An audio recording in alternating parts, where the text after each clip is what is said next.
Hello, everybody. I'm Reverend Stephanie Clarke. It's lovely to be able to speak to you all at the CSL conference in Europe. First of all, I'd like to thank Melanie Hall for doing such a lovely opening treatment. I'd also like to thank Reverend Beth Linguri for hosting the conference, and she has done for many years. She's such a pioneer. Thank you, Reverend Beth. And also, I'd like to thank my soul brother, Reverend Gerd Ponto, for inviting me to participate in the conference. So, as I said, I'm Reverend Stephanie Clarke, and I'm the former director and founder of Soul Home. And Soul Home is the first multiracial New Thought ministry in South Africa. I founded it in the year 2000. And I'd like to give you a little bit of background about that, how that all came about. So I was raised in Britain, and I had no notion of becoming a minister when I grew up. At that point, I don't think female ministers even existed. And I wasn't raised in a religious environment either. I had no interest in religion at all. But I was definitely seeking spiritually as it got to my late teens, early 20s. And after I got my degree from university, I moved to Amsterdam, and my main ambition was to become a hippie. At this time, my mother had emigrated to South Africa, and as a hippie, I was, of course, socialist, and I was a feminist, and I was very anti the apartheid system. And I decided that I would go to South Africa once to see my mother, and I would never go back. Well, that was my plan, and if you want to make God laugh, just tell God your plans. So I went to South Africa in 1985 to see my mum, and on the first evening there, I had a really bad headache, and I went into the living room to meditate. And while I was in meditation, I heard my inner voice say, "I've prepared you, I've brought you here, and now it's time to get on with the work."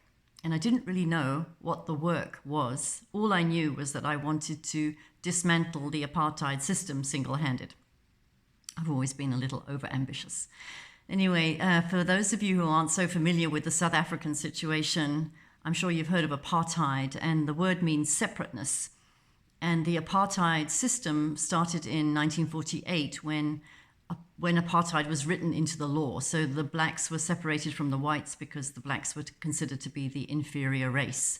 And this system lasted till 1994, so nearly 50 years. And then Nelson Mandela became our first black democratic president. So in 1985, when I first got to South Africa, we were still under apartheid then. And I found the Church of Religious Science quite soon after I arrived. And the Church of Religious Science at that time was run by Reverend Gladys Harrison. Now we're called CSL, Centers for Spiritual Living.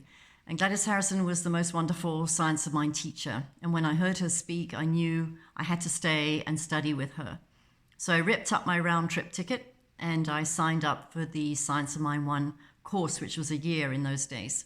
And on the first night at class, I magically met a woman who was willing to give me a job, and that meant that I could apply for a work permit and stay in South Africa.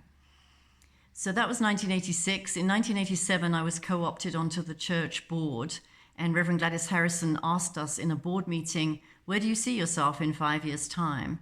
And I was really surprised that the answer to that question was that I would be a minister with Rev in front of my name, and I would have a multiracial community, a spiritual community in South Africa. At that time, this vision was illegal. It was illegal for blacks and whites to meet together. And if I had tried to do anything like that then, I probably would have been jailed. Anyway, in 1989, I started asking a friend of mine in the Science of Mind class to pray for me because I felt I wasn't fulfilling my purpose. I was working as a secretary and I knew there was something more for me. And as soon as she started praying, I got the clear message that I had to go to California and study to be a minister. So at the end of 89, I left for Santa Anita in Arcadia, and I studied there for 3 years. And I graduated in 1992, exactly 5 years after I had my original vision of being a minister at my church in South Africa. Right before I graduated, I met Reverend Michael Beckwith. And he had a church called Agape in Santa Monica then. And the church was filled with black people, white people, colored people, Hispanics, Asians, all working and worshiping together under one roof. And that's exactly what I wanted for South Africa. So I had a precedent there with Reverend Michael Beckwith. And I ended up studying with him as well and became a United Church of Religious Science minister in 98. In 1999, I got my call. I was in meditation and I heard the voice of Martin Luther King tell me that it was time to go home to South Africa. And I planned to be there for the Parliament of World Religions at the end of 1999. I was privileged to watch my minister, Reverend Michael Beckwith, give Nelson Mandela the Gandhi King Award for Peace at that conference. While I was there in Cape Town at the conference, I met a man from Johannesburg who was heading up the Conversations with God groups. At that point, Neil Donald Walsh's book, Conversations with God, had really taken off in South Africa. It was very popular. And so I went with the flow. I didn't really know how to start a church, and I decided that I would do workshops on Conversations with God, which I did. I set up a visioning team, and we began to vision for the new ministry in South Africa. And in September of 2000, I started Science of Mind classes. I started Foundations class. And on the morning of the evening that I would start the class, I got a letter from the South African government to say that my immigration permit had expired and that I would have to leave the country within 2 weeks, otherwise I would be deported. Oh. So I went to class that night and I didn't tell my students and I just prayed for a solution. And soon after that, a friend of mine introduced me to an immigration advisor who managed to get my old status reinstated. So I was able to stay in South Africa and continue building my ministry. The ministry was very, very successful. It was something brand new for the South African people. They were quite surprised to find the minister wearing miniskirts. That was unheard of. And they were really surprised to find that I was teaching something that was not about punishment. It was not about hell. It was not about obeying a mythological God. It was all about discovering the God within.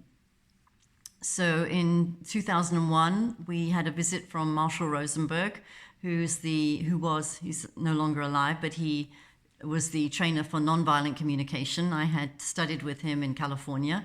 He came and taught a workshop in my church, and then after that I started teaching nonviolent communication alongside Science of Mind and all the Science of Mind classes. In 2001, I also started taking groups to Egypt. We did pilgrimages to Egypt in 2001, and I went back to Egypt many times after that myself. In 2003, I became a statistic. We had been warned in ministerial school that after about 3.5 years, most new ministers begin to burn out, and I had been pretty much working around the clock with great love to start and to build my ministry, and I was really, really exhausted, and that was the turning point. At that point, I knew that I wouldn't be able to continue to work at the same pace and at the same level, and I began to make my plans to return to the UK. So before I left, I did graduate 3 practitioner students. They became practitioners in early 2005, and then I left and went back to England for 10 years. In 2015, I came back to South Africa to take care of my elderly mother and continued to speak and teach at Soul Home alongside Reverend Gerd, who was by then the director and had been directing the ministry very successfully for the last 10 years. And in 2019, I went to Egypt with Reverend Michael Beckwith, and in Egypt I met my beloved soulmate, Reverend Jim Hatton, who had been the minister at the Medford CSL Church here in Oregon.